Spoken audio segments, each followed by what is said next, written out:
Welcome to an episode of Inner Work Guides, Alchemical Gnosis, Yoga of the West. I'm your host, John H. Reed III. Let's get to it.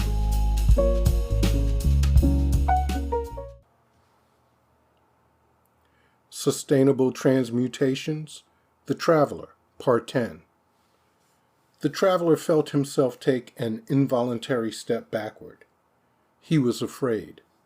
From the depths of his being, a numbing fear spread virally as it paralyzed his body and mind. What could he do against such a foe? His mightiest weapon had no effect upon it whatsoever. There had to be something he could do. He looked at the approaching figure, now only 7 steps away. Back to the houses in the towns, the chains still stretching from the Father of Darkness to each of the town's inhabitants. Back to the hooded figure, now only 5 steps away. Back to the townspeople. Something was wrong. Something was wrong about what he saw. Back to the advancing figure, 3 steps away. Back to the town. The chain around their necks hung loosely. Loose enough, even to.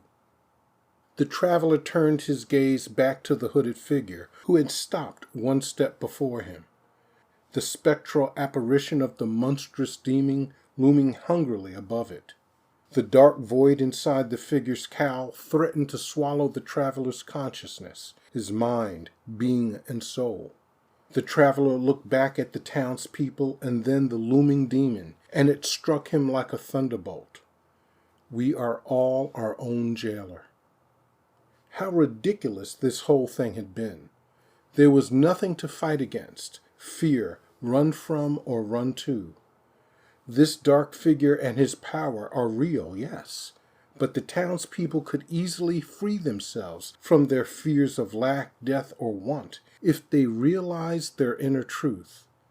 Like the giant Andeos, this creature thrived when one set against or directed hostility towards it. It was about separation and conflict.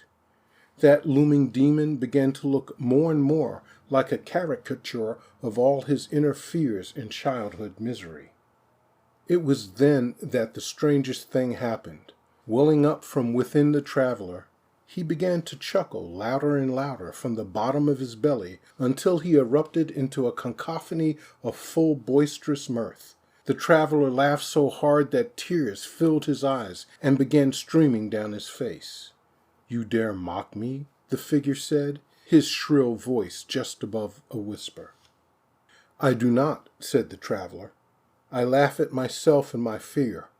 Would you care for a cool drink of water from the well?" The traveler continued speaking. "Puppets of yours these people are not. Their chains are too loosely attached. Free themselves at any moment they can, for each has the same potential to do as I have done, to see as I have seen.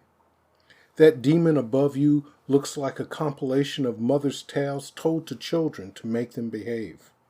And this chain you have around my neck is surely heavy, but so loose that I can remove it at will." As the traveler lifted the chain from his neck and shoulders, the demon above the dark-hooded figure began to transfigure rapidly, each form meant to be more terrifying than the previous.